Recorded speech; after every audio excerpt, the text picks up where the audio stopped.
Sehat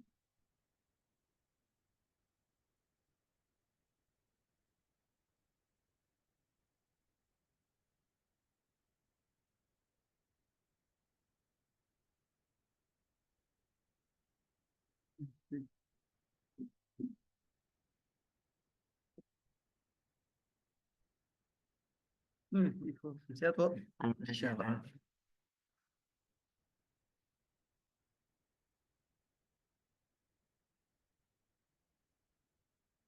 Sehat.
Bismillahirrahmanirrahim. Assalamualaikum warahmatullahi wabarakatuh.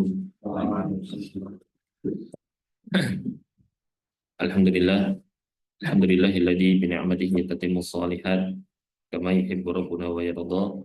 Asyhadu an la ilaha illallah wahdahu la syarikalah wa asyhadu anna Muhammadan abduhu wa rasuluh. Allahumma shalli wa sallim wa barik wa an'im ala sayyidina Muhammad wa ala ali sayyidina Muhammad kama shallaita wa sallamta wa barakta ala sayyidina Ibrahim wa ala ali sayyidina Ibrahim fil alamin innaka Hamidum Majid. Amma ba'du.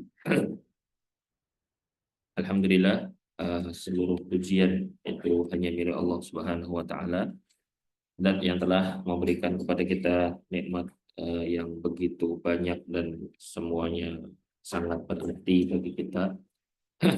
Salah satunya adalah bagaimana nikmat kita bisa diberi keinginan dan kemauan untuk mempelajari agama Allah Subhanahu wa taala, karena dengan inilah kita nanti di hidup di dunia ini akan mengambil sikap, mengambil keputusan yang benar sehingga hisabnya di sisi Allah Subhanahu wa taala lebih ringan insyaallah.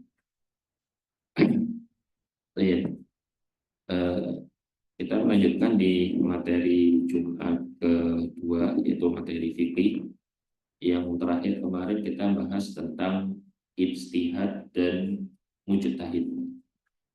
Dalam pembahasan ilmu fikih, kita belum masuk fikihnya ya, kita masuk materi fikih. Nanti sore kita akan masuk materi fikih setelah satu lagi. Jadi di sini nanti kita akan membahas madhab dan tamadhub, madhab dan bermadhab, nah, gitu ya, supaya kita bisa memahami bagaimana pola madhab itu. Nah, kemudian berikutnya baru kita akan masuk ke fikih toharoh, kemudian sholat, kemudian siam, zakat, dan seterusnya, sampai nanti ditutup dengan fikih hukum pidana, hudud, jinayat, dan seterusnya.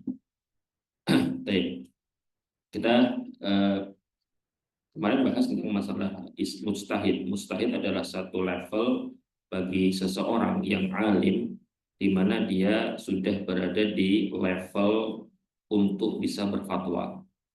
Berfatwa artinya ketika menganalisa satu kasus, dia bisa mengungkapkan pendapatnya. Itu sudah kita bahas kemarin, ya. Syaratnya pun tidak mudah, gitu ya. Syaratnya tidak mudah, syaratnya berat, dan itu resikonya juga berat, ya kan.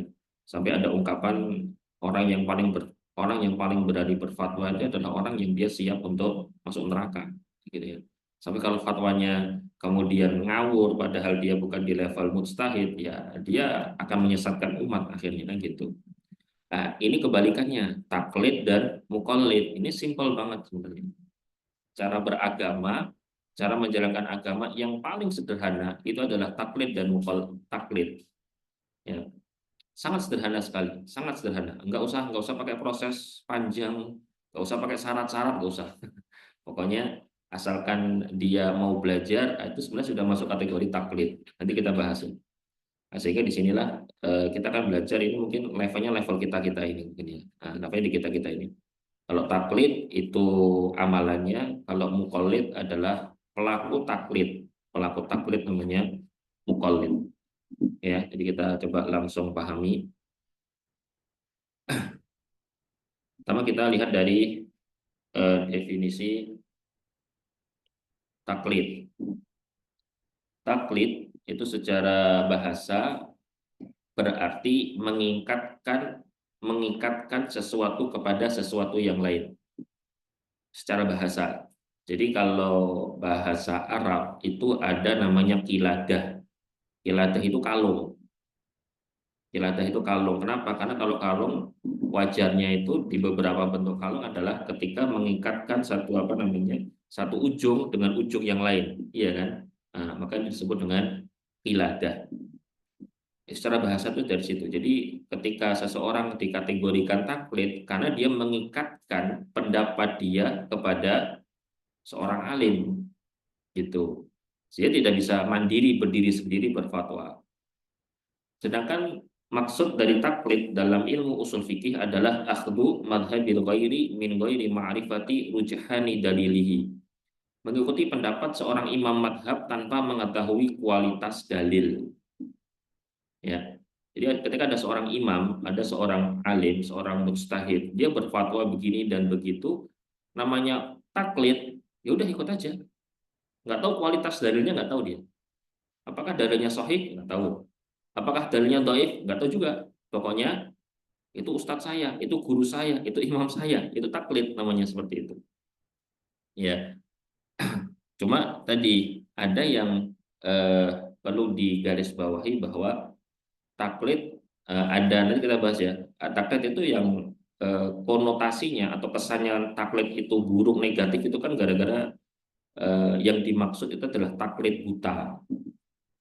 Jadi bahwa dia ikut itu bukan kepada dalilnya, tapi ikut kepada orangnya. Gitu. Pokoknya orangnya benar salah, pokoknya ikuti. Sempat berfatwa ngawur-ngawur, pokoknya ikuti. Nah, gitu. Itu yang tidak boleh. Pokoknya selain pendapat ustadz saya kagak benar itu, nah, gitu kan ya, jelas sesatnya gitu, nggak boleh gitu itu taklid buta namanya. Nah, ini termasuk salah satunya juga yang termasuk kategori taklid itu adalah orang yang hafal dalil. Orang hafal dalil tapi dia tidak tahu kualitas dalil, itu juga sama saja muqallid. Jadi jangan dikira orang kalau hafal dalil berarti dia sudah levelnya mustahid. Enggak. Belum. Sehingga Karena apa? Karena di sini harus ada kualitas dalilnya. Misalnya dalam satu kasus ditanyai pendapat Anda apa? Pendapat Anda apa? Pendapat saya ikuti ulama A. Dalilnya apa? Dalilnya ini.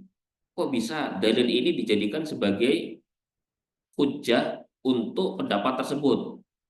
Ya nggak tahu lah saya. Nah, gini ini berarti dia statusnya adalah muqallid. Gitu ya. Atau mungkin di beberapa pembahasan ilmu usul fikih itu kemudian beberapa ulama membagi lagi ada orang yang di tengah, yaitu muttabi. Muttabi itu orang yang ikut. Pada hakikatnya, muttabi itu adalah muqallid. Sama. Kalau muttabi itu adalah orang mengambil pendapat imam madhab tapi tahu kualitas dalil. Tapi dia nggak bisa berdiri sendiri. Dia tetap bersandar kepada ulama lain. Dia. Maka disinilah kemudian seseorang harus mengetahui dan jujur kepada kualitas dirinya sendiri. Jangan sampai kemudian dia ya seperti sekarang lah, netizen plus 62 ini kan kadang-kadang rada-rada apa, merasa dirinya paling alim, paling tahu. Terus kalau ngomong di media sosial tuh kayak paling tahu gitu kan dia. Sehingga itu justru terkadang membuat orang jadi apa? Jadi terbawa gitu kan ya. Apalagi sekarang itu kan salah satu kebiasaan orang-orang itu kan kalau melihat ada satu video atau melihat ada satu kejadian, itu salah satu langkah yang diambil kan lihat komen, ya kan? Lihat komennya apa ini ya gitu kan. Videonya nanti dulu, seperti komennya dulu, apa komennya ini gitu. Jadi justru malah melihat komentar para netizen gitu. Nah, di sini makanya kita harus tahu posisi kita ada di mana gitu. Jadi sekali lagi orang yang hafal dalil belum tentu dia mujtahid. Kenapa? Karena hafal dalil ketika dia tidak tahu kualitas dalil. Misalnya hukum sholat wajib itu apa? Apa? Itu dapatnya apa? Hukum sholat wajib berjamaah apa? Diam. Madhab Syafi'i itu fardu kifayah. Madhab Syafi'i itu fardu kifayah. Lah, dalilnya apa? Dalilnya ini. Lah kok dalil-dalil ini dijadikan landasan bahwa itu bisa jadi fardu kifayah. Gimana? Ya nggak tahu. Nah, itu. Jadi berarti levelnya level muqallid. Gitu ya. Dan ini yang paling banyak ya, terutama orang awam. Yang tahu yang hafal dalil aja belum tentu jadi mujtahid, apalagi yang nggak tahu dalil, lebih lagi itu kan gitu ya. Maka ini sekali lagi kita harus jujur sama diri sendiri untuk kebaikan agama kita sendiri. Kemudian artinya orang yang bertaklid adalah orang yang mengikuti pendapat imam madhab tertentu yang dia tidak mengetahui kualitas dalil yang menjadi landasan pendapat tersebut. Jadi kalau bahasa mudahnya ya taklid itu ya mengikuti pendapat orang lain, mengikuti pendapat seorang alim, seorang mujtahid, nah gitu. Lah pelaku taklid disebut dengan muqallid. Ya ini istilah yang mungkin nanti kita bisa kita akan ulang-ulang istilah ini dalam pembahasan berikutnya sehingga harus dihafal atau diingat. Taklid dan muqallid. Landasan di dalam hal ini apa? Kita baca hukumnya dulu ya. Hukum taklid itu apa? Hukum taklid apa? Al-Imam Ibnu Qudamah dan ulama-ulama ya, dan ini kalau ini saya kutip dari Irsyad Al-Fuhul karya Imam Asy-Syaukani. Beliau mengatakan bahwa taklid itu tergantung konteksnya. Jadi taklid itu tidak bisa dihukumi jelek sebagaimana tidak bisa dihukumi baik. Ya, ada konteksnya, ada keadaan-keadaan yang kemudian taklid itu jadi hukumnya haram, jadi hukumnya boleh, atau jadi hukumnya bahkan wajib gitu. Ya. Yang pertama, kapan taklid itu dihukumi dengan haram? Taklid dihukumi haram itu ketika taklid yang dilakukan itu dalam masalah usuluddin, masalah pokok agama. Pokok agama bisa mengklasifikasikan nggak? Jadi agama itu ada yang namanya usuluddin, landasan-landasan penting di dalam beragama. Kalau sampai dalam bab usuluddin itu berbeda, maka dia bisa kafir. Dia bisa kafir. Mau tahu apa nggak tahu, sengaja nggak disengaja bisa kafir. Gitu. Itu bab usuluddin. Ini sebenarnya maksudnya pelajaran akidah ini harusnya. Dan akidah.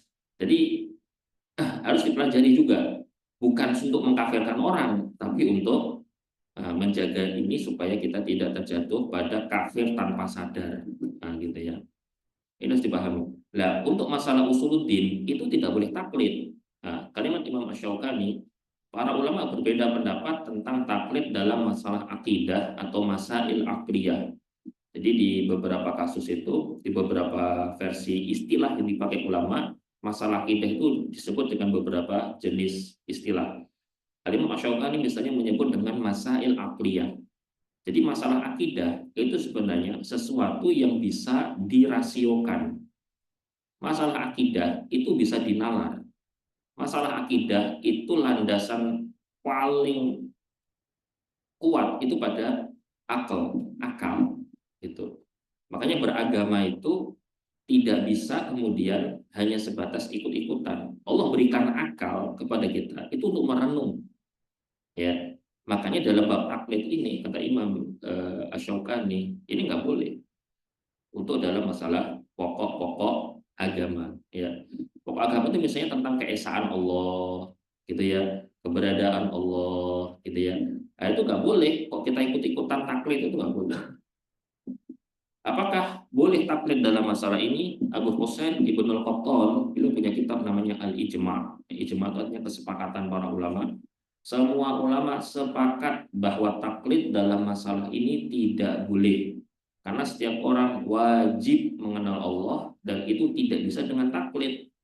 Karena hakikatnya seorang mukallid itu ketika mengambil pendapat orang lain, dia tidak bisa memastikan itu pendapatnya benar apa salah. Gitu. Kita kan niru-niru nih, mukallid kan niru-niru. Nah kalau mau niru-niru pertanyaannya, dia punya kapasitas tahu nggak kalau pendapat yang dia ambil itu benar apa salah? Yang namanya mukallid dia nggak bisa. Tadi cuma ikut-ikutan, cuma ngambil saja. Nah, dalam masalah agama, masalah pokok-pokok agama, nah kalau dia nggak tahu ternyata salah gimana? Bahaya, gitu kan ya. Bahkan di beberapa kasus tadi dia bisa terseret kepada jurang kekafiran, gitu. Sehingga disinilah seseorang wajib untuk tidak bertaklid dalam masalah pokok-pokok agama, ya kan? Maka Imam Ibnu Qudamah di dalam kitab Raudhatun Nadir beliau mengatakan kalau sampai taklid dalam masalah akidah, dalam masalah usuluddin ini boleh, ya orang Yahudi, orang Nasrani gak ada yang salah. Kenapa? Karena mereka taklid sama pendeta-pendeta rahib-rahib mereka. Loh kok disalahin? Nah gitu. Paham ya? Jadi makanya kita harus pakai akal kita, pakai nalar kita untuk kita melihat meyakinkan dalam masalah pokok-pokok agama, ya. Atau bisa bedakan nggak masalah pokok-pokok agama? Jadi agama itu ada masalah-masalah pokok, kemudian ada masalah-masalah furu, ya. Gimana ya klasifikasinya? Karena pakai istilah-istilah ya. Kalau contohnya apa? Contohnya misalnya lagi viral sekarang misalnya, yang sedang lagi pada dibahas di media sosial. Masalah Allah itu di mana? Kan ya, Allah di mana? Itu pokok agama atau bukan? Allah di mana? Pokok agama atau bukan? Bukan, bukan, bukan. Gitu. Kalau Allah Maha Esa, itu pokok agama. Meyakini ada lebih dari satu Tuhan, itu kafir. Gitu loh. Iya kan? Kemudian Allah punya tangan apa tidak? Pokok agama bukan? Bukan, gitu kan. Allah punya tangan atau tidak itu kan yang sedang dibahas itu kan antara teman-teman dari Asy'ari sama teman-teman dari Salafi. Lagi membahas masalah itu kan, sana komentar ya video dibantah video berikutnya. Tiba-tiba ada tukang silat barang melu-melu komentaran gitu kan. Subhanallah. Ya kalau kapasitasnya bukan di situ ya jangan ngomong gitu loh ya. Dan itu pun bukan masalah usuluddin gitu loh ya. Karena kita harus pakai akal gitu. Kita harus pakai akal kita untuk mengukur. Misalnya ya, keesaan Allah itu dapat dari mana keesaan Allah? Coba kita pakai masalah nalar gitu kan ya.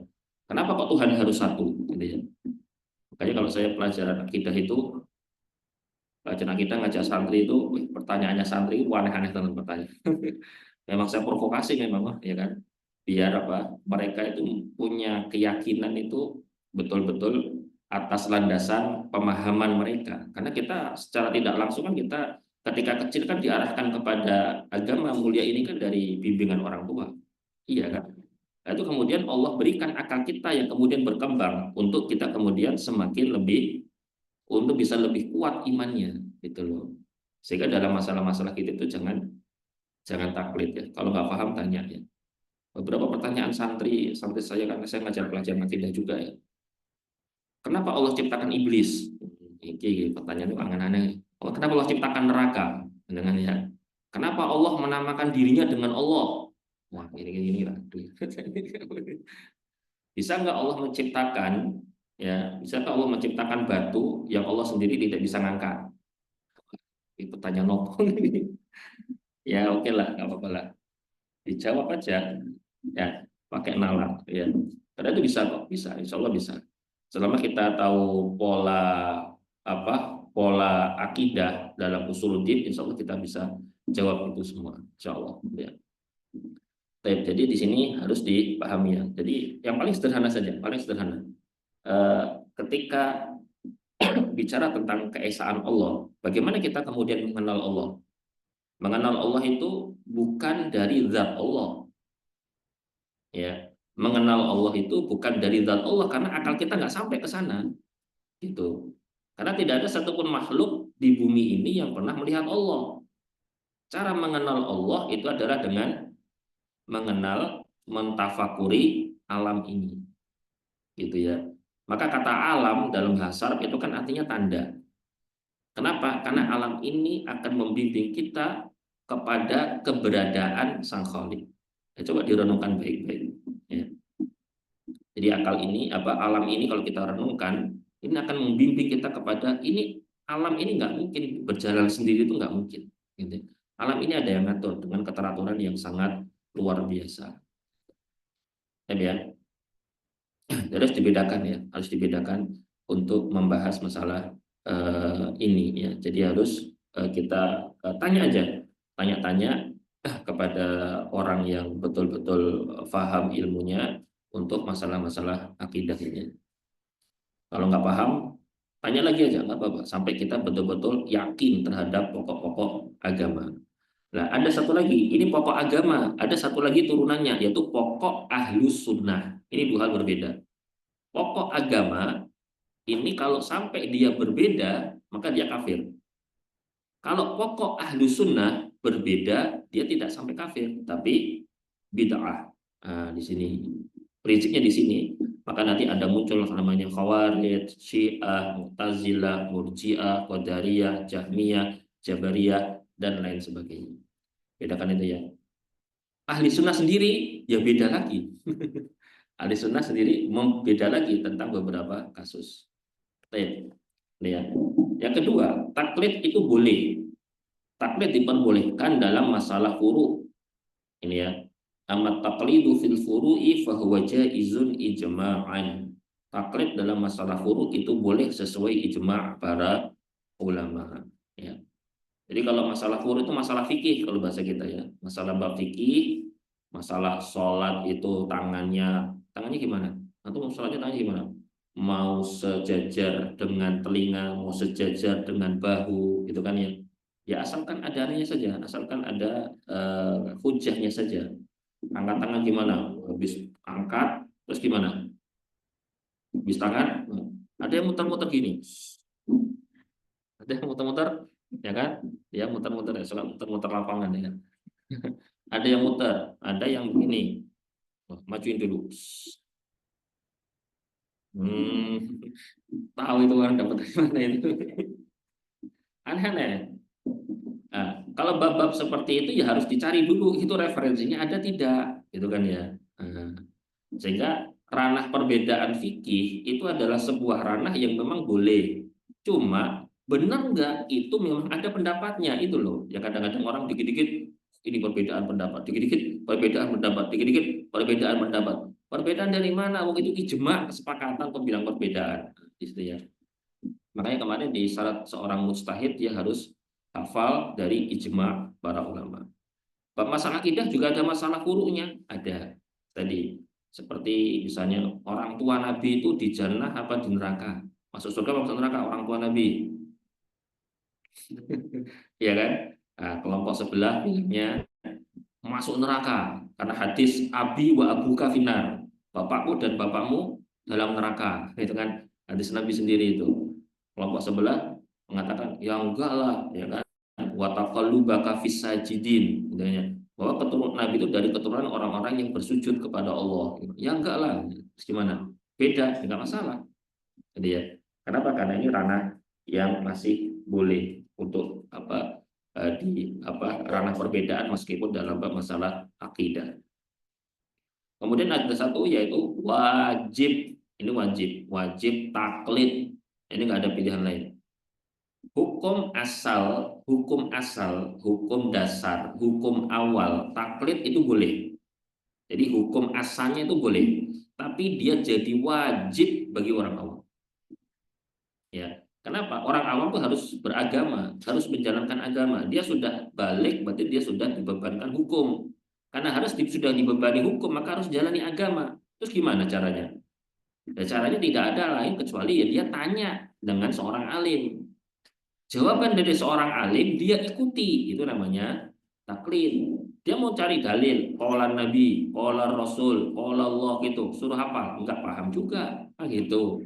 Makanya tinggal tanya, dapat jawaban, jalani. Nah, gitu ya. Jadi wajib, gitu ya. Ini kata Imam Ibnu Qudamah, hukum taklid itu wajib bagi orang awam. Yang berpendapat bahwa orang awam itu juga harus memahami dalil secara langsung, maka itu pendapat yang batil. Jadi orang awam, kalau di sini kayaknya nggak ada orang awamnya. Ini awam ya, awam ya. Mungkin kalau awamnya, level awamnya bukan awam pemula, dengan yang sudah banyak belajar agama, gitu kan. Tapi kalau betul-betul masih awam banget, gitu kan, itu meskipun levelnya level profesor sekalipun, tapi kalau dalam urusan din dia awam, ya dia tetap tidak boleh berfatwa, gitu kan ya. Dia harus dan wajib untuk melakukan taklid dalam menjalankan agama, gitu ya. Jadi sampai ada hukumnya apa? Wajib. Jadi jangan ngarang-ngarang sendiri itu. Dan tidak boleh berkreasi dalam agama. Baik. Apa dasar hukum taklid? Ini ada Al-Quran, hadis, ijma' dan akal.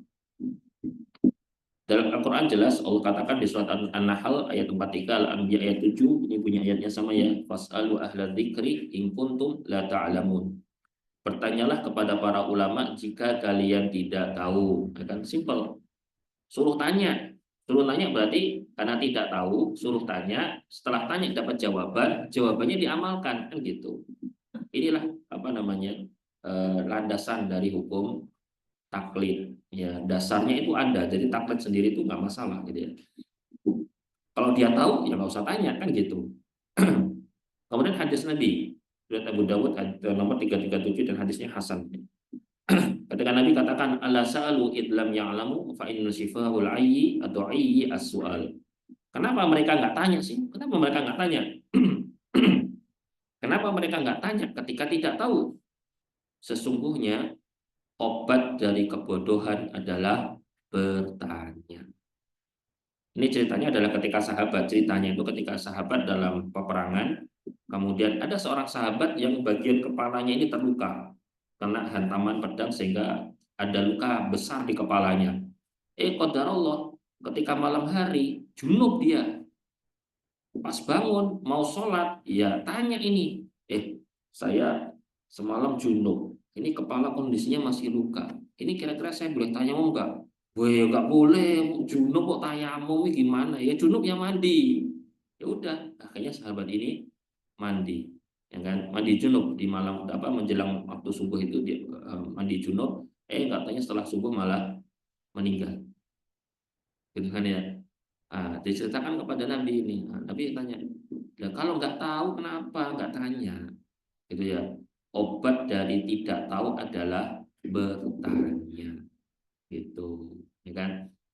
Rata-rata ya beberapa orang itu tanya itu tapi bukan untuk cari tahu masalahnya, untuk untuk cari pembenaran kan ya. Aduh. Baik, gitu ya. Ini hadis Nabi. Jadi ada dorongan dari Nabi untuk bertanya, ada hasutan dari Nabi untuk bertanya, dengan bertanya dapat jawaban, jawaban itu diamalkan. Ini kan berarti taklid secara tidak langsung gitu. Kemudian ijma, ini udah ya. Kalau ulama sepakat bahwa taklid itu ada landasan hukum, ini sepakat, semua ulama sepakat. Ya. Sekarang kalau akal, gimana? Dalil akal itu gimana? Dalil akal tuh kata Imam Ibnu Qudamah dari kitab Raudhatun Nazir, tidak saya tulis di sini ya karena khawatir kebanyakan. Akal itu gini, dalil akal itu gini. Orang kalau levelnya harus jadi orang alim untuk mengamalkan agama, itu jadinya dia nggak jadi jalani agama. Proses yang harus dilalui itu panjang. Misal nih, orang ketika dia ingin keluar zakat harus belajar fikih zakat dulu sampai selesai. Akhirnya apa? Nggak jadi keluar zakat itu, ya kan? Waktunya habis. Orang kalau belajar misalnya masalah fikih sholat, nunggu fikih sholat sampai selesai, dia nggak sholat, kayak gitu, ya kan? Yang paling gampang ya bertanya. Oh bisa kok, waktunya lama nggak apa-apa. Kalau waktunya lama nggak apa-apa, berarti dia mengabaikan profesi dia. Dia sebagai petani belajar sawai nggak urus, gitu kan ya. Sebagai seorang polisi yang punya tugas, gitu kan ya. Akhirnya kemudian tugasnya ditinggalkan, tidak amanah. Akhirnya kemudian di antara dua opsi, ada kalanya sisi amanah keduniaan itu terabaikan, atau sisi yang lain yang belajar agamanya tidak sampai level mustahil, kan gitu.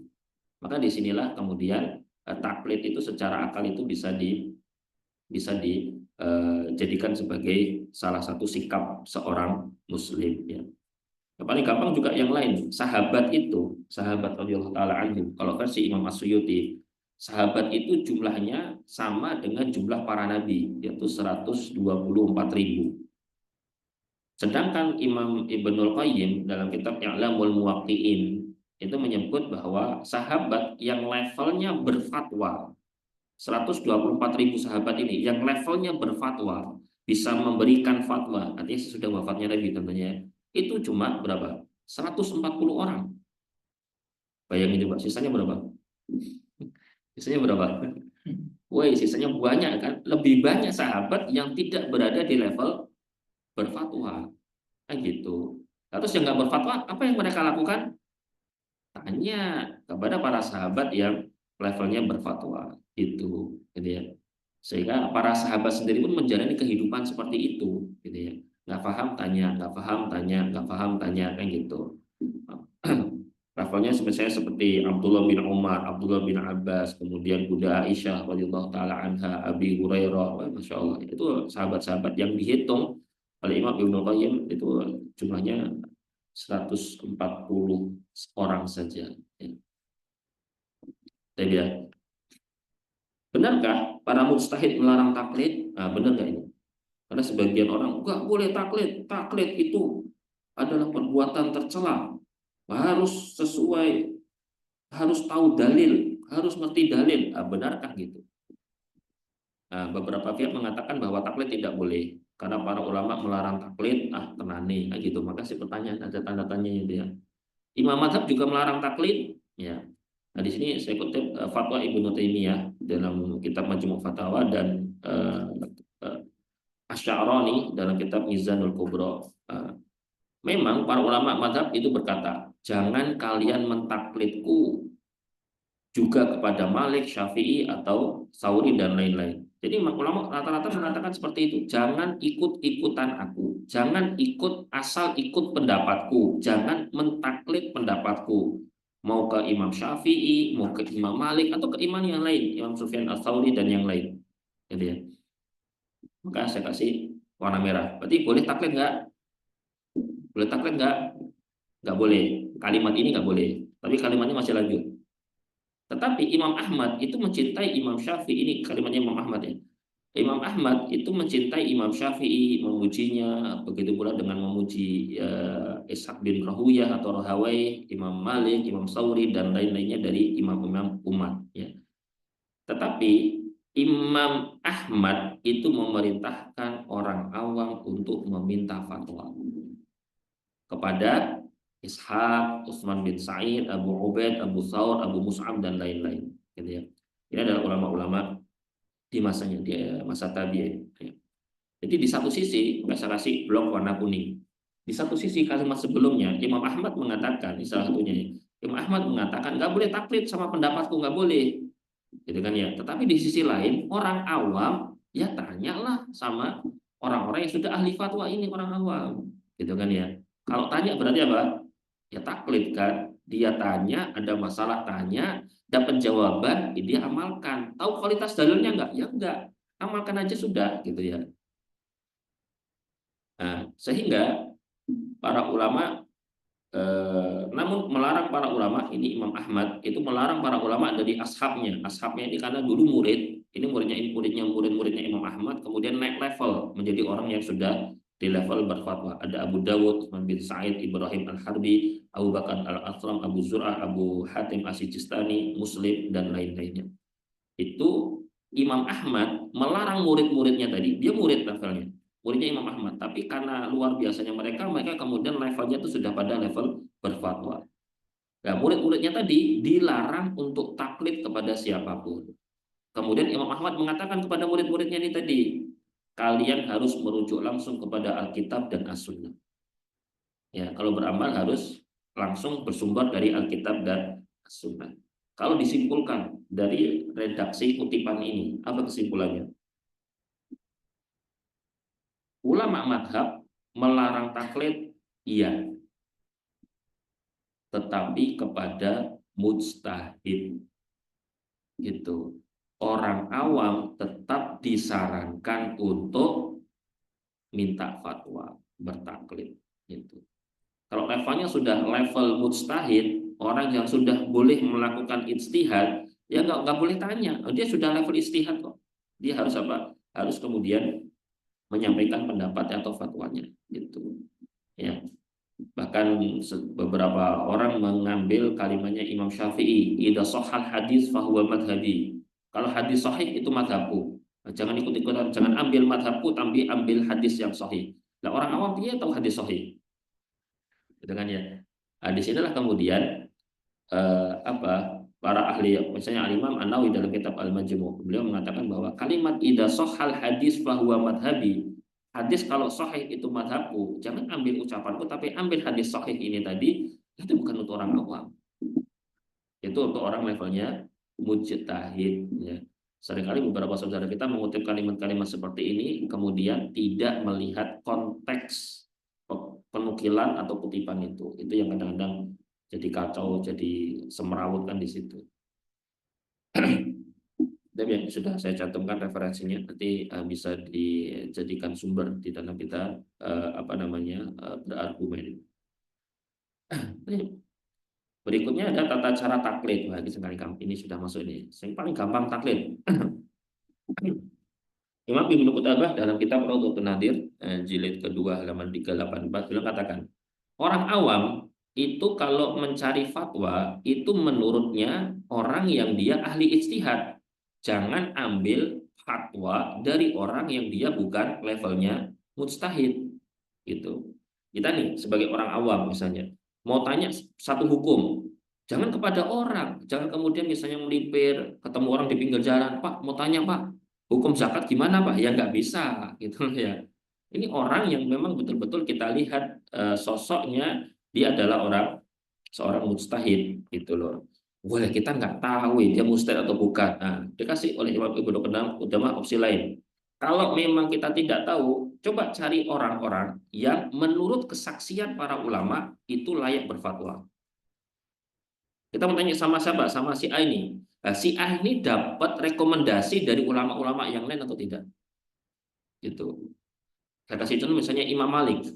Imam Malik itu baru berfatwa di Madinah setelah dapat rekomendasi dari 70 ulama Madinah bahwa ini Imam Malik sudah layak berfatwa gitu. Maka Imam Malik kemudian berfatwa setelah itu. Imam Asy-Syafi'i itu berfatwa di Mekah setelah mendapat rekomendasi dari gurunya Syekh Khalid Az-Zarji itu.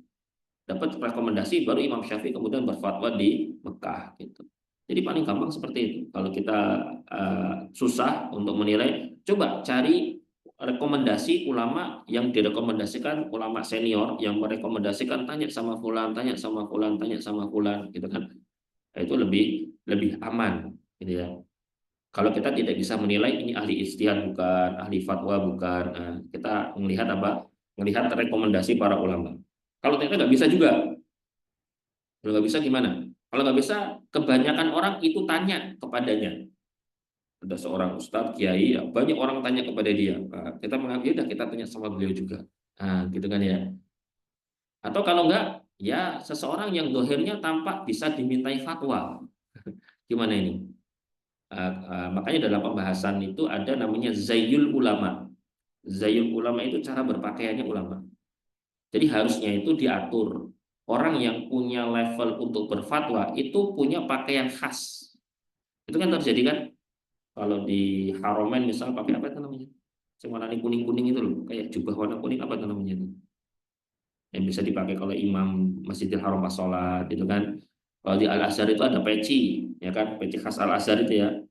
Pinggirannya putih, atasnya merah, itu kan? Itu untuk memudahkan orang awam di tengah jalan melihat, ini pakai peci Al Azhar, ya, ini orang pelajar Al Azhar, gitu kan? Tanya gini-gini, nah, gitu kan ya. Maka itu diatur, ini ya, diatur berpakaian para ulama itu diatur. Oh sekarang mah udah beda, dukun aja kelihatan kiai ya. Dukun ini pakai jubah, sorban, pasbah, gede-gede, sabiji salah ber. Ya, tidak ada, harusnya diatur itu untuk orang awam itu lebih mudah untuk apa? Untuk mendapatkan jawaban gitu. Atau dari informasi orang jujur, kita tahu ada orang jujur, kita tanya, saya mau tanya masalah ini kepada siapa? Oh, kepada Ustadz Fulan, gitu kan ya. Nah, kita bisa datang dan apa namanya, meminta fatwa atau bertanya dari satu hukum Islam. Gitu. Ini tata cara taklid yang disampaikan oleh Imam Ibnu Qudamah rahimahullah. Nah, sekarang bagaimana kalau ijtihad atau fatwa itu lebih dari satu? Kita sebagai mukallid bingung nih.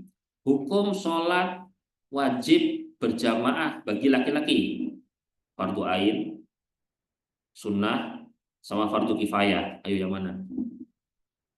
Gimana ini kalau sudah ada perbedaan fatwa, gimana ini? Maka opsinya kata Imam Ibnu Qudamah itu pertama takhir, milih aja, tinggal milih. Ya, milihnya tentu dengan alasan, satu alasan ya, jangan milihnya cap cip cup ya, cap cip cup milih mana itu ya, atau beberapa saat model-model siswa gitu ya ngitung kancing baju yang mana ini, nah itu kan ya nggak gitu. Ini landasannya adalah kondisi para sahabat itu ketika mereka posisinya ada di Mekah, ya udah tanya sahabat yang ada di Mekah siapa. Kalau posisinya di Madinah, ya udah tanya kepada sahabat yang ada di Madinah siapa, bisa milih gitu loh ya. Nah, ini yang paling kuat menurut Imam Ibnu Qudamah. Adapun yang kedua itu ada paling berilmu, dari beberapa fatwa diambil fatwa dari orang yang ini dilihat paling berilmu. Ini pendapat Imam Al-Khirati. Nah, sekarang pertanyaannya, kok dari mana dia tahu kalau ini lebih berilmu daripada yang ini? Dari mana taunya? Dia nilai dari mana? Cuma dari nilai pakaian, atau dari nilai sok-sok bahasa Arabnya fasih-fasih gitu? Apa dari mana? Gitu loh ya. Levelnya orang awam nggak bisa di level ini. Jangan pakai acuan ini. Kalau pakai acuan ini, ya jadinya dia nanti bisa salah. Atau opsi yang lain yaitu ambil fatwa tersulit.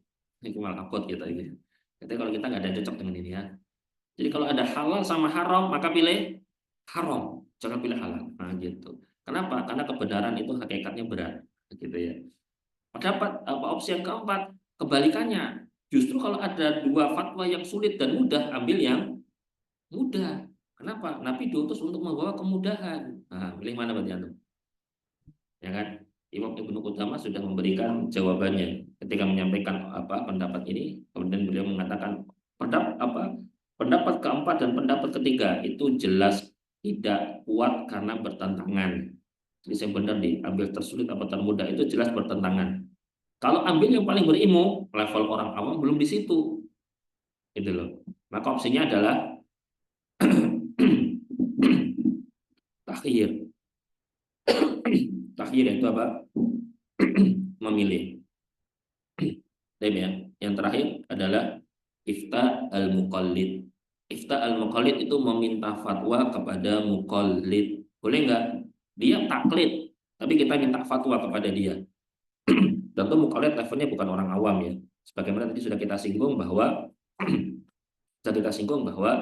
orang hafal dalil ya itu bisa jadi masih muqallid statusnya. Gitu loh ya.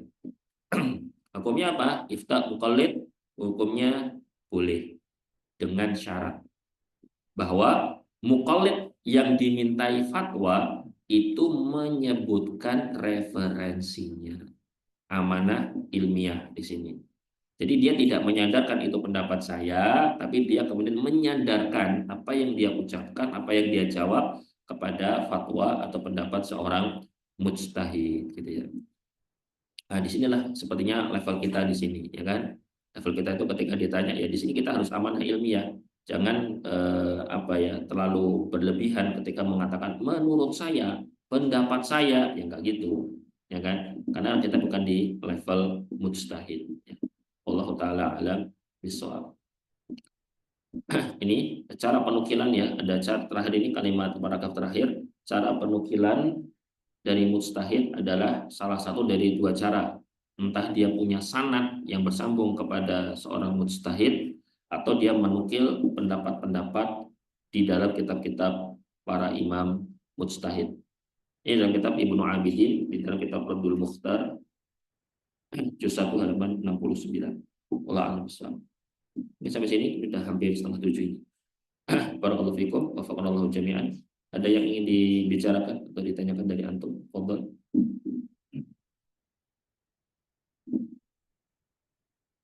Muhammad, fadhal. Sebenarnya saya banyak tanya, tapi satu aja boleh. Sangat berat-berat ya. Dua nih boleh.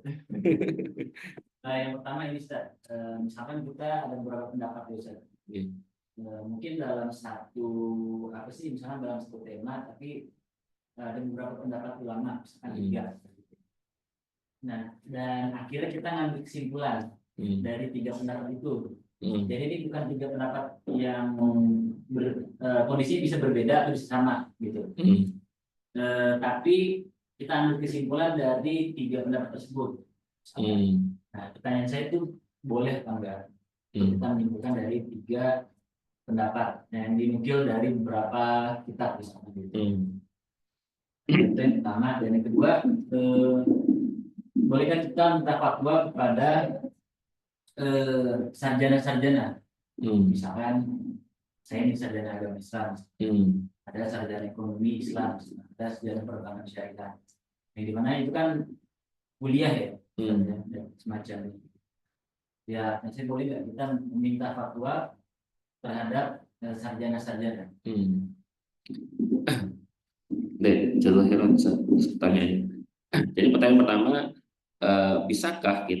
bolehkah kita mengambil satu kesimpulan mengambil kesimpulan pribadi setelah kita melihat semua fatwa di dalam satu permasalahan, di dalam satu kasus? Jawabannya, kalau level kita mujtahid, kita nggak boleh. Kita nggak boleh. Level kita kalau bukan mujtahid, maka tidak boleh. Maka caranya gampang. Caranya nanti bisa dilihat kok di kitab-kitab para ulama itu. Biasanya ada ulama yang mengambil jalan tengah gitu. Kalau beliau kan, karena kalau kita sendiri level kita bukan mujtahid dengan yang kita mengambil kesimpulan situ, pertanyaannya landasannya pakai apa? Ya kan gitu pertanyaannya. Landasan pengambilan kesimpulan untuk mengakomodir ini semua dari apa? Misalnya kita ada 3 pendapat, kita ambil jalan tengah satu. Lah satu ini kita ambil landasannya apa? Satu. Yang kedua, ini nanti kira-kira bertentangan dengan konsekuensi hukum lain atau tidak dan seterusnya. Sehingga apa namanya sisi yang harus dilihat itu banyak. Gitu. Sehingga yang kalau jawaban mudahnya kalau level kita bukan mustahid, ya misalnya saya bukan level mustahid, ya kan? Saya thalibul ilm, saya cuma pelajar ilmu gitu. Maka itu kemudian bukan levelnya untuk di situ, ya kan? Seperti kemarin kita sempat tanya saya juga dengan beberapa syekh karena saya tidak tahu ya ketika ngobrol sama Ustadz Farizal tentang masalah wakaf kontemporer gitu kan. Saya tanya ke beberapa asatidz juga, guru saya, beberapa syekh juga, saya tanya menurut antum mana yang kuat? Wakaf kontemporer itu boleh atau tidak? Seingat saya ada 2 syekh yang jawab, level saya bukan di level untuk menghakimi mana yang kuat. Itu. Padahal itu guru saya, artinya dia memberikan sanad kepada saya, ngajari saya ilmu fikih juga. Tapi jawabannya malah gitu. Oh, kalau itu saya nggak bisa jawab, karena level saya bukan di level untuk bisa memandang ini yang kuat, ini yang lemah. Gitu. Ya kan? Meskipun ketika saya tanya, ya ada jawabannya juga di syekh yang lain, ustadz yang lain. Tapi ada yang seperti itu. Dan itu lebih lebih aman gitu. Kalau mau ikut pendapat yang boleh ya silahkan, nggak masalah. Kalau pendapat yang nggak boleh ya silahkan, nggak masalah gitu kan. Itu lebih aman bagi kita. Nah, kemudian kalau yang kedua tadi minta apa namanya bertanya kepada sarjana boleh atau tidak? Jawabannya boleh, nggak masalah. Ini masuk ke bab ini ifta muqallid ini. Ya, ifta muqallid ya. Meskipun levelnya mungkin masih taklid ya. Dia levelnya masih bertaklid, tapi karena dia sudah belajar meskipun levelnya bukan, karena selama levelnya belum jadi mujtahid itu nggak bisa berfatwa. Ini ya kalau dilihat ini para ulama usul fikih sudah sepakat bahwa yang boleh berfatwa adalah mujtahid. Levelnya hanya itu saja. Gitu ya. Bapak. Jadi kalau mau ditanya, misalnya tanya kepada sarjana agama boleh, nggak masalah. Cuma ya tadi orang yang ditanya dia harus paham kapasitas dia bahwa ini bukan level saya, bukan apa namanya, bukan saya belum sampai kepada bidang mujtahid di level itu. Sehingga kalau ada pertanyaan-pertanyaan yang ternyata di luar kemampuan kita, ya kita tidak perlu untuk memaksakan diri menjawab. Ya jawab aja, Allah alam. Saya nggak tahu masalah itu. Saya gitu ya. Boleh nggak apa-apa. Nah kalau saya sendiri secara pribadi ya, kalau antum yang belajar di perkampusan atau di perkuliahan di kampus-kampus itu kan sistem belajarnya kan banyak ngutip ya. Ngutip ya misalnya ngutip dari kitab ini, kitab ini, kitab ini, kitab ini kan gitu. Seingat saya cara belajarnya di kampus kan modelnya gitu. Nah kalau saya sistem belajar yang saya tempuh itu nggak gitu. Satu kitab selesai, satu kitab selesai, satu kitab selesai, satu kitab selesai gitu. Di kampus gitu nggak? Di kampus satu kitab selesai dapat sana, satu kitab selesai dapat segala gitu kan. Sistemnya kan dikutip-kutip aja. Ya, ambil satu tema, kemudian mengutip dari beberapa sumber referensi kan gitu. Untuk menguatkan tema ini kan gitu biasanya kan, pakai tematik gitu. Kalau saya sendiri cara belajar yang saya pak sejak dari pondok itu modelnya gitu. Satu kitab selesai, satu kitab selesai, satu kitab selesai gitu. Cara belajarnya agak beda. Ini ya, Allah alam bishawab. Jadi pada intinya masuk ke ifta muqallid ya boleh nggak apa-apa silakan. Tapi tadi kita harus sadar, kita harus tahu posisi kita, jangan sampai kemudian kita justru malah menyesatkan umat atau membingungkan umat ini. Karena beberapa beberapa orang awam ya beberapa orang awam tuh kadang-kadang juga milih ustadznya kan milih-milih juga. Boleh ustadz sih kita gampang lah ya. Aja sekarang lah. Ustadz yang dikit bid'ah haram haram haram galah. Dengan ya. Jadi di sini ya. Pola. Tapi sekali lagi bahwa perbedaan yang ada itu harus mu'tabar ya. Jangan yang biasa kita dapeti di beberapa kasus orang awam ya. Misalnya kalau Ramadan sama Idul Adha itu berbeda, gitu kan ya. Yang Ramadan ambil yang akhir, ya Idul Fitri itu ambil yang duluan, gitu kan. Ini bukan gitu ya. Ya dia mau tabar nggak? Kan takhir, iya takhir, boleh milih. Tapi maksudnya itu mau tabar atau tidak, gitu ya. Dia bisa dipertanggungjawabkan atau tidak. Allah alam. Udah gitu, saya dah. Oh, gitu. Monggo.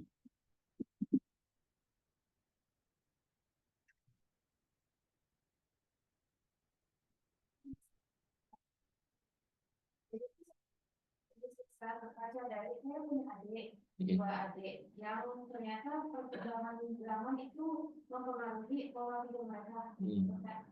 Terutama perbedaan pola pikir di zaman saya bersama adik-adik di sana. Nah, ini saya ingin bertanya sebenarnya bagaimana sebenarnya tahap untuk mengetahui hal ini. Jujur saya itu baru memahami hal ini tuh baru ini sekarang. Baru sekarang gitu. Jadi sebenarnya tahap di usia perkembangan seorang anak ya Ustaz, itu kapan mulai harus dimasukkan ilmu seperti ini gitu. Dan untuk misalnya generasi-generasi yang memang sudah terlambat ya Ustaz, terlambat mengikuti tren misalnya sekarang itu lagi viral banget Ustaz pacaran syar'i. Ada Ustaz salah satu influencer Indonesia dan Malaysia ada yang benar bedanya. Mereka itu berkomitmen dan pacaran tapi mensyiarkan pacaran syar'i, jadi pacaran tapi tidak sentuhan, itu foto bareng tapi tidak sentuhan. Nah terus ada salah satu apa namanya orang berpendidikan di Indonesia itu ngomong, maksudnya ini tidak boleh dilegalkan, tidak boleh disiarkan gitu kan, tapi itu dia diserang sama hatersnya si ayah bunganya sekarang. Jadi benar-benar diserang banget kayak yang kenapa nggak boleh, kan memang nggak sentuhan, ini kan hanya komitmen gitu-gitu. Dan itu banyak banget tuh yang hatersnya. Jadi bagaimana sebenarnya cara paling tepatnya lah untuk menyadarkan mungkin ya, menyadarkan orang-orang yang memang terlanjur fanatik mengikuti hal-hal yang dianggapnya itu benar tapi ternyata itu nakal gitu. Oke, Zahra, terima kasih pertanyaannya. Ini kayaknya materinya Ustaz Asep terakhir kemarin.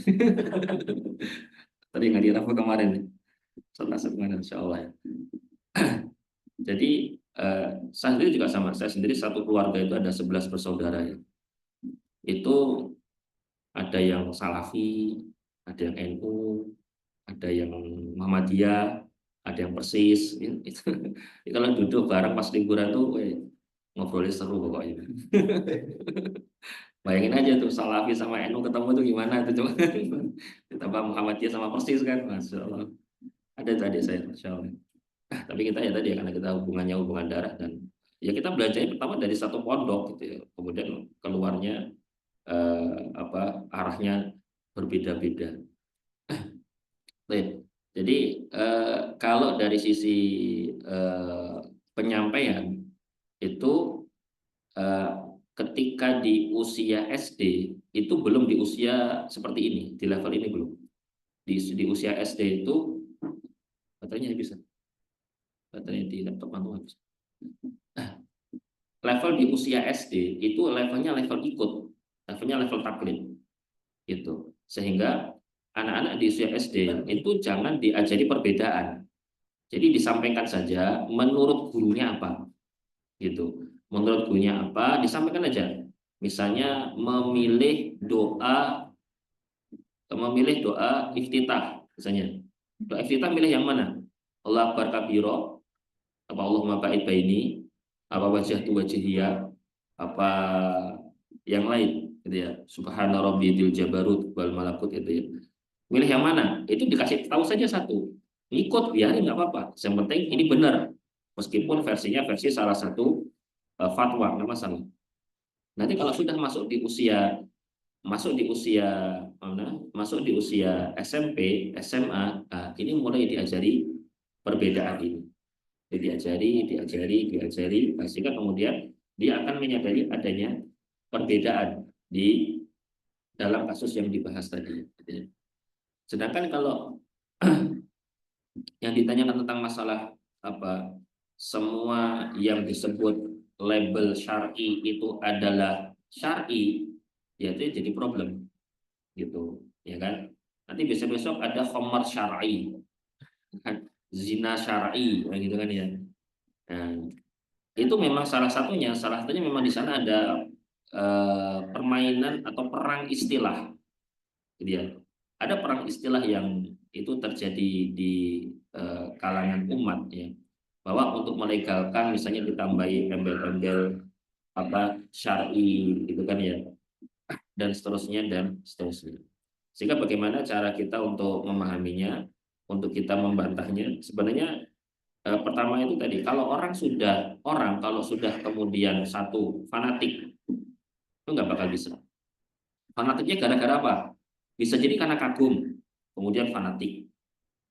Bisa jadi karena ada kepentingan, terus fanatik, gitu kan ya. Kalau sudah ketemu orang fanatik, gitu kan ya, ya susah, nggak bakal bisa, gitu kan ya. Kalau kalau mbah saya dulu ketika ada salah seorang takmir, bahkan ini ketua takmir, itu kemudian memang betul-betul fanatik banget, gitu kan ya.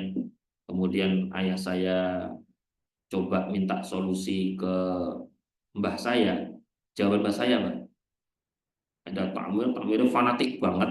Nah ini ayah saya ini kesulitan untuk bisa apa namanya, untuk bisa membantah atau kemudian mengarahkan supaya nggak fanatik, orang ini gimana sih, gitu kan ya. Maka tanya ke mbah saya posisinya masih kecil, masih SD, gitu kan. Tapi masih ingat karena kalimatnya kalimat, bukan kalimat intelektual, kalimatnya sederhana banget kalimat jawaban mbah saya. Mbah saya jawabannya, yang sabar, tunggu aja orangnya mati, gitu. Ya. Karena memang susah banget ini ya. Sangat sulit ya untuk kepada merubah sikap orang yang fanatik supaya tidak fanatik. Tapi tadi kalau dia mau bertanya itu berarti dia buka diri. Tapi kalau kita yang masuk dengan ya, nah, itu harus siap dengan argumentasi gitu ya. Pacaran syar'i gitu ya. Pacaran syar'i. Kata pacaran sendiri jelas ya, ini di apa, ada maktabah Samilah ya. Jadi gini, Nabi Shallallahu Alaihi Wasallam itu bersabda dalam riwayat Abu Dawud ya, tidak ada bukti orang yang sedang jatuh cinta kecuali dengan pernikahan. Selesai. Selesai, ya kan? Memang benar bukti cinta, kemudian apa benar-benar cinta, buktinya nikah. Kalau pacaran berarti ngomong cinta-cinta itu ngapusi, ngibul, bohong semua itu, kan gitu. Nabi sendiri katakan, ya kan, bukti dua orang sedang jatuh cinta adalah nikah, itu nikah, gitu. Itu misalnya ya. Nah, sehingga kalau masih pengennya pacaran, kemudian nggak mau lanjut ke jenjang pernikahan, ya, itu sama sekali bukan bukti kalau itu betul-betul saling cinta, enggak. Jadi itu hanya sifatnya apa, nafsu, gitu ya. Dan itu banyak sekali emang ya, banyak sekali ya orang-orang yang kemudian biasanya sih karena memang anak-anak muda gitu kan, kemudian apalagi ustadznya yang ngomong adalah orang berpendidikan, tokoh lagi gitu kan, wah ya orang-orang awam cocok gitu itu mah gitu.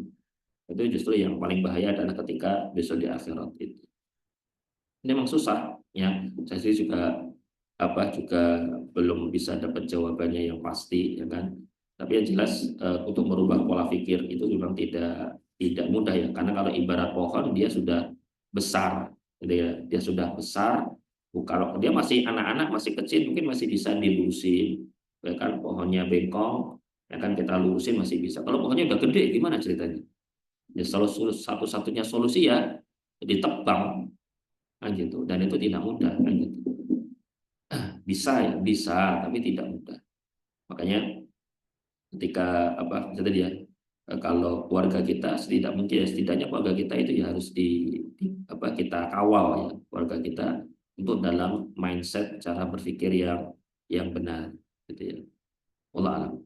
Maksud salahnya misalnya istilah ta'aruf gitu ya. Ta'aruf kan kadang-kadang juga jadi polemik ya. Karena yang ta'aruf itu tidak ada bahasanya. Kata ta'aruf itu bukan dari Nabi. Coba cari aja hadis tentang ta'aruf, nggak ada. Adanya tuh hadis tentang khitbah, melamar kan gitu. Iya kan? Khitbah, ta'aruf itu silakan cari. Ada nggak hadis Nabi tentang ta'aruf? Nggak ada. Itu istilah yang dibuat-buat. Ta'aruf itu kan artinya saling mengenal. Gitu ya. Nanti bawa-bawa apa Arafah, Nabi Adam dan Hawa ketemu di sini. Jangankan gitu, saya aja ketika umroh kemarin, mutawifnya itu loh, leadernya loh juga gitu, coba. Ini Jabal Rahmah, ini adalah pertemuan.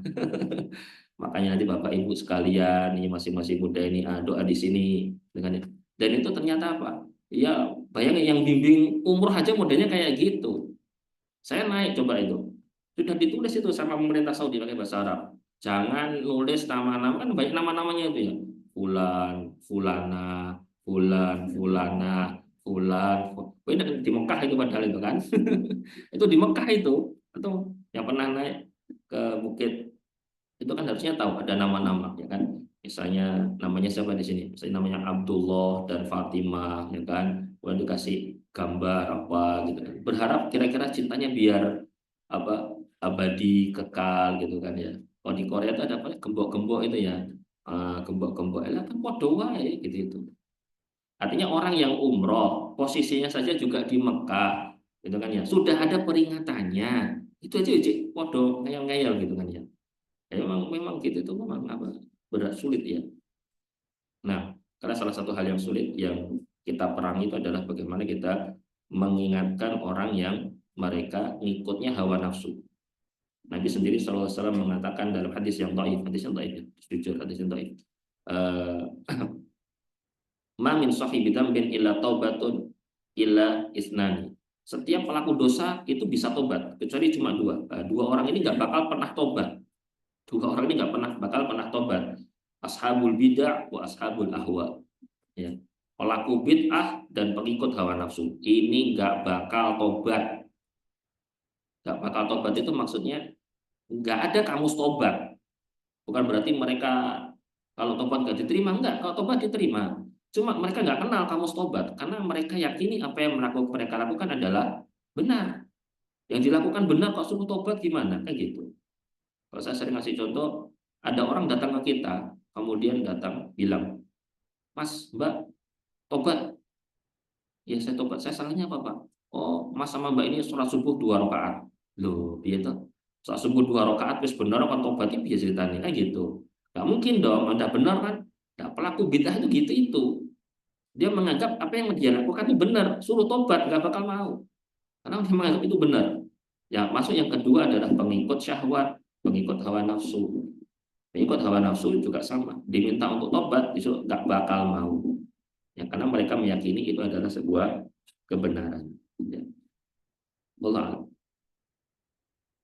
Sudah lagi cukup ya. Ya. Menurut yang kita pelajari ini setidaknya bisa memberikan gambaran kepada kita. Nah, berikutnya insya Allah kita akan bicara tentang madhab dan bermadhab. Insya Allah nanti ada apakah kemudian kita harus bermadhab, apakah harus dengan satu madhab, apa gimana, nanti pembahasan berikutnya kita bahas. Ini Ramadan masih lanjut enggak? Ramadannya lanjut. Ramadan. Oh, enggak ada snack yang begini. Enggak ada snack yang Ramadan. Baik, kita lihat ya. So, kita sambung di pertemuan berikutnya. Barakallahu fikum wa faqanallahu jami'an. Subhanakallahumma rabbana bihamdika asyhadu an la ilaha illa anta astaghfiruka wa atubu ilaik. Walhamdulillahi rabbil alamin. Assalamualaikum warahmatullahi wabarakatuh.